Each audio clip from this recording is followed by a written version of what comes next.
Okay, that brings us on to the Friday night game, local-ish derby, Gloucester versus Exeter. Two very different teams in terms of culture. We've seen a lot of Gloucester's issues off the pitch, the change of the coaches, the loss of homegrown players. We mentioned Johnny May earlier. Fantastic player, homegrown Gloucester lad, has moved up, across, down it could be, to Leicester. Anyway, he's moved. And Gloucester have brought in Ed Slater. They're playing against the current champions, Exeter. A team, to be fair, that Gloucester notoriously do quite well against. They do, and I call this the underachievers in Gloucester against the overachievers in Exeter Chiefs. Exeter are a brilliant team to watch. They keep the ball in play better than any other team. Their ball handling skills are phenomenal from 1 to 15. And you look at the two teams, you look at Owen Williams coming in for Gloucester. 3 decent signings that Gloucester have made. Owen Williams in at 10. He's left Leicester. He's got the 10 shirt. He needs to make that his and really dominate the game. His battle against Steenson or Slade at 10 for Exeter will be really interesting. As you mentioned, Ed Slater, he's come to Gloucester to give him a bit of mental toughness and physical toughness as well. He's going to be their enforcer. You go to fullback then, Jason Woodward. He tore up trees for Bristol in a really poor Bristol team last year. He's moved just up the M5 or down the M5, whichever way that is, from Bristol to Gloucester. He can spark their backline. So, what are you saying, Gloucester or Exeter? I'm making a big shout. I think Gloucester, having watched them last Friday against the Scarlets, they put 33 points on Scarlets to 1 try. Not bad. I think Gloucester will win. I think Exeter, they might have a little bit of a hangover from winning. They might get a shock. We saw in the first few games of the season last year that Exeter struggled to hit their straps. But one side note that I want to touch on, because this is a big thing down in Gloucester, down in the southwest areas, Matt Kovacic, Gloucester number 7, tipped to be England's next 7 for the next 10 years. A few years ago, didn't quite do the job at Gloucester, didn't quite get the opportunity in a winning team, is now at Exeter. So I think that's going to be a side kind of story to the game on Friday night. Do you think he'll start?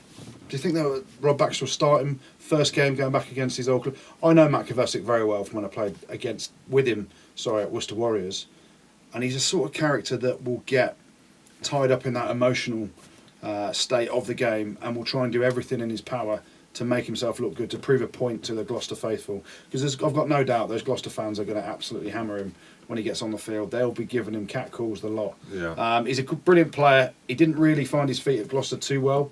He didn't get picked a lot towards the back end of last year. I think he'll be there to prove a point. I think Rob Baxter might just keep him on the sideline and then put him on with 20 to go. Exactly. Well, you'll get, for that game, you'll get Gloucester 8-5, you'll get a draw at 18-1, and you'll get Exeter at 8-15. Yeah, I'm back in Exeter again. They're always close games between these two. The last 5 games, 2 wins apiece and 1 draw. Maybe the draw's the key here. 18-1 on the draw, that's not a bad bet. We'll see at Kingsholm, should be a cracking game. Okay, that brings us on to Goody's old team, one of his old teams. Many teams have had, haven't they? Yeah, but this team's quite a good team. Yeah. So Wasps versus Sale. My favourite team. What, Wasps? Yeah, let's go with that. Okay. So right. Wasps against Sale, I think there's only one result here. We've both backed Wasps to win, I think, haven't we? And fairly comfortably. They had a brilliant season last year, Wasps. Finished top of the tree in terms of the regular Premiership season, but unfortunately couldn't quite manage to win that final against Exeter. It went to extra time and we just lost. A lot of hurt in the camp though, down at Wasps this year. They've talked about it in pre-season. They talked about Exeter the year before. They lost the final, then won it the next year. I reckon Wasps could win the Premiership this year after losing the final last year. So, early game at the Ricoh Arena on a Saturday. Sale coming to town. Sale are notorious bad travellers, especially early on in the Premiership season. Sale are going to struggle. They've made some decent signings though, Sale. Faf de Klerk at 9, do you know him? Never heard of him.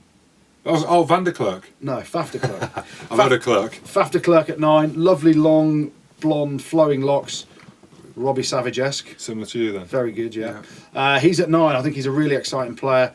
James O'Connor at 10. Heard of him. Good player, good Aussie player. Yeah. Can he control a game? And that's my big question of him.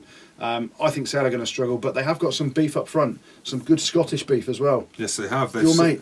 Yeah, Josh Strauss. There we go. Josh Strauss, great player from Glasgow. He's kind of coming under the radar, really, with a lot of the other signings, the Lions tour. Fantastic ball carrier, but still, I think Sale are going to struggle.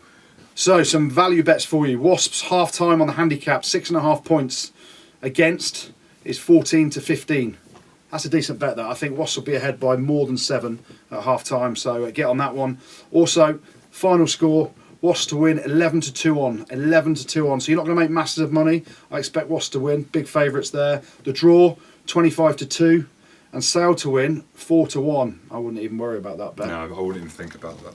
All right then, Goody, that brings us on to our last game. We've already spoke a little bit about Leicester, but Leicester versus Bath at Welford Road.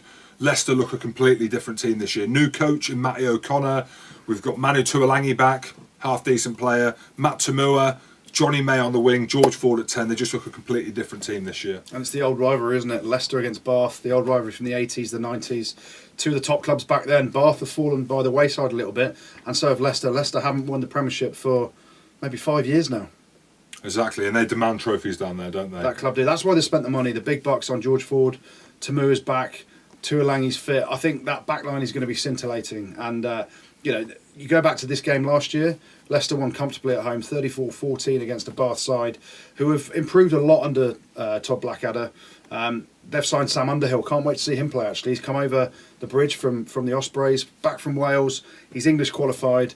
Can he have a massive game and help Bath get on the front foot? Freddie Burns going back to his boyhood club of Bath, ex-Leicester player. Loads of talking points there, but I just think Leicester at home, Welford Road, first game of the season, so many points to prove. They're in for a comfortable victory. And in reality, the odds reflect that. Leicester are 13-6 on. 13-6 on to beat Bath.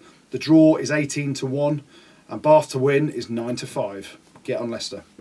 You can go to betsafe.com or type into Google Rugby Union price boosts, and 3 value markets for this game will be there for you to take advantage of. Have a look.